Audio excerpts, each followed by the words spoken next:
boa noite, tudo bem com vocês? Eu espero que sim. Que grande responsabilidade iniciar um livro, né? Colocar aquela história que está sendo narrada aqui no contexto da época. Eu espero conseguir fazer isso rapidamente hoje, tá bom? Não vou prometer, mas eu vou tentar. Aqui nós temos Daniel, um jovem que foi levado cativo para a Babilônia, né? E apesar de estar em cativeiro, quando a gente imagina cativeiro, a gente imagina sofrimento, a gente imagina uma alimentação ruim, condições ruins, né? Mas foram 3 ataques, né? Da Babilônia a Israel ali. E Daniel foi um dos jovens que foram levados no primeiro ataque. Nesse primeiro ataque, o rei solicitou, né, entre os que haviam sido levados, e foram levados nobres, foram levados membros da realeza, foram levados, as pessoas importantes do reino foram levadas nesse primeiro ataque. E no segundo ataque foram levados os profetas, inclusive Ezequiel foi um dos que foi levado no segundo ataque da Babilônia a Jerusalém, né? E no terceiro ataque, que foi o que destruiu Jerusalém, o templo, pela época mais ou menos que os historiadores contam, eu creio que foi quando Mardoqueu foi levado com Esther para a Babilônia. Esther era órfã, provavelmente os pais possam ter morrido nesse ataque, né? A Bíblia não fala isso, são suposições que a gente romancia na cabeça da gente. Bom, desses que foram levados, aqui no capítulo 3, diz assim que mais tarde o rei ordenou a Aspenaz, seu mordomo e chefe dos oficiais da corte, que trouxesse alguns dos israelitas da família real e da nobreza, jovens sem imperfeições físicas, de boa aparência, inteligentes, bem instruídos, que dominassem várias áreas do saber e fossem hábeis e capazes de servir no palácio de Nabucodonosor. Então, nós temos aí um panorama de Daniel. Ele era jovem, mas não tão jovem, né?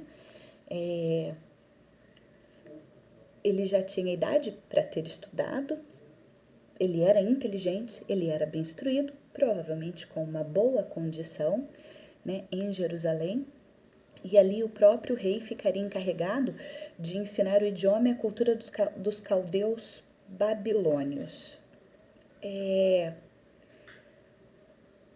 um panorama diferente de cativeiro, né? Eles foram levados ali para a Babilônia e foram estimulados a continuarem se sentindo importantes e nobres, tanto que o rei designou-lhes uma porção diária das melhores iguarias de sua mesa e do vinho que ele mesmo bebia. Eles passariam por um período de treinamento que levaria 3 anos. E depois disso estariam habilitados para servir o rei. Né? E eles ficavam ali junto com os príncipes. Na casa dos príncipes esse treinamento deles era.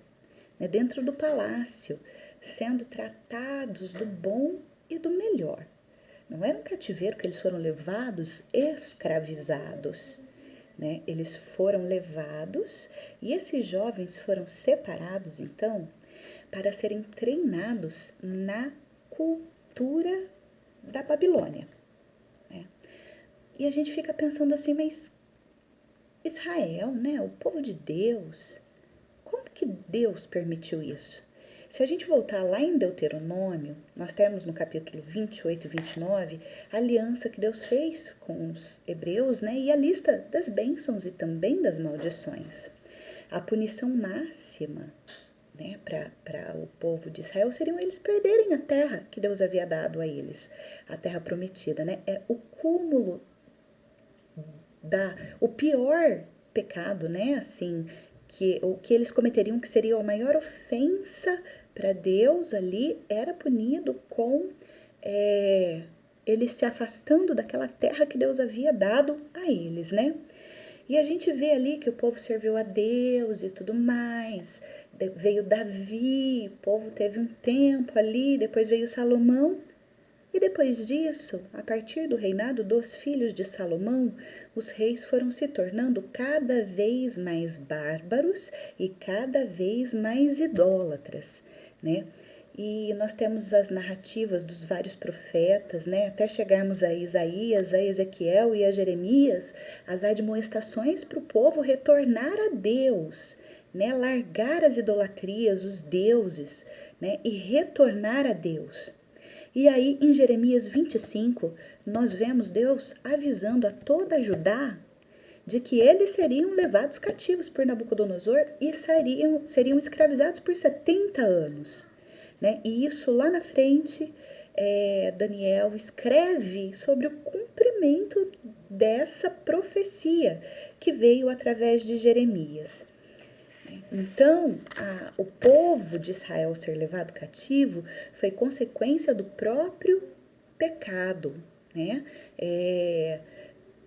Tanto que depois eles foram arrasados, mas eu creio que colocando a gente lendo separado, né? A Bíblia não está exatamente na ordem cronológica, a gente lendo separado, a gente não tem a visão do propósito de Deus. Mas veja bem, foram 3 ataques. Daniel estava no primeiro ataque que levou o povo de Deus para a Babilônia. Mas Deus tinha um propósito na vida de Daniel, que a gente vai ver lá na frente, o mesmo propósito que ele tinha na vida de Esther, o mesmo incômodo que ele colocou a Assuero, a perda do sono. Nós vamos ver lá na frente a mesma perda de sono e nós vamos ver novamente a atitude de uma pessoa testemunhando a glória de Deus e um decreto que favorece a todo o povo sendo baixado por causa deste testemunho. Mas eu já estou me adiantando. Né? Então Daniel, quando ele foi levado para a Babilônia, ele estava ali nesse contexto, né? Ele era muito inteligente, tanto que ele, Sadraque, Abednego, Mesaque, foram considerados ali pelo rei, o ímpio, determinando que aqueles 4 servos de Deus eram 10 vezes mais sábios que os sábios que ele tinha no reino. 4 jovens, provavelmente aí com 1/3 da idade dos sábios do rei, e foram declarados pelo próprio rei 10 vezes mais sábios do que os seus conselheiros. Né? E aí eles estavam num contexto onde eles poderiam pensar o seguinte: veja a oportunidade que nós temos aqui. Nós estamos, Babilônia era o reino, eles eram os donos do mundo, eles eram poderosíssimos, eles eram riquíssimos naquela época. E eles poderiam pensar: nossa, nós estamos aqui em um reino em plena expansão, um rei que valoriza o conhecimento, um rei que valoriza o nosso aprendizado, que oportunidade acadêmica e profissional nós temos. Só que Daniel, ele sabia quem ele era. Quando eles chegaram ali, a primeira coisa que foi feito com eles receberam um novo nome, né?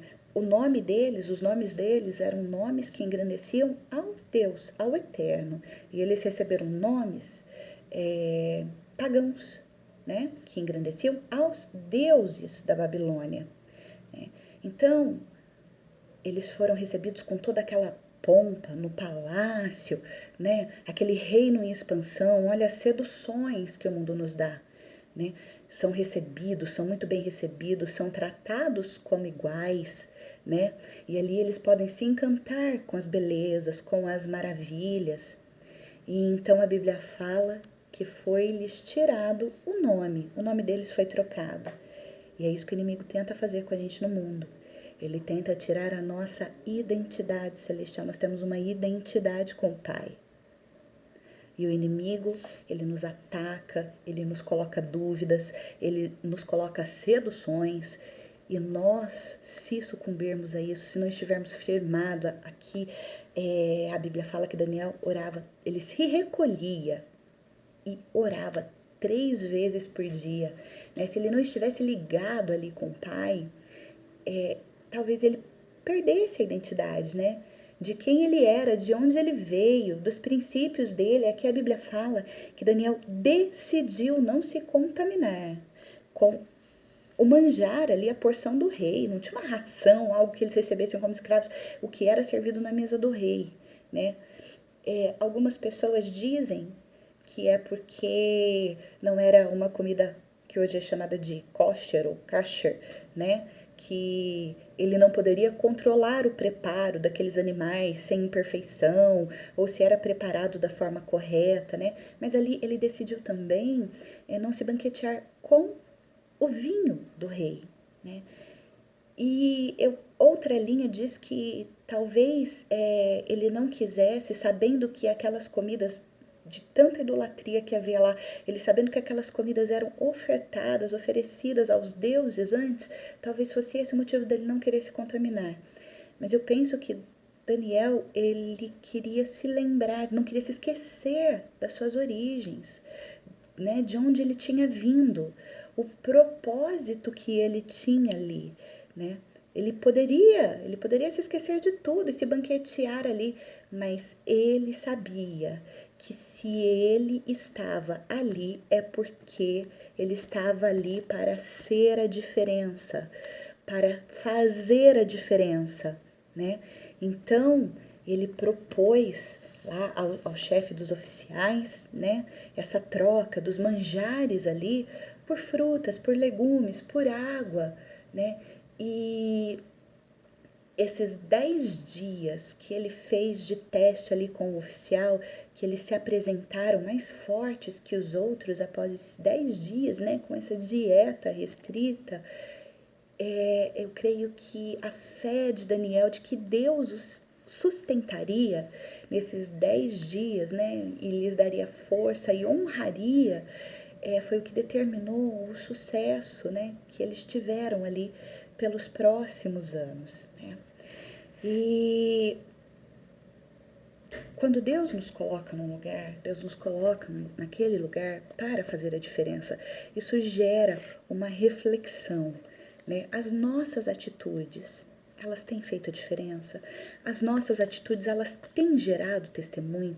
O nome do Senhor tem sido glorificado através de nós.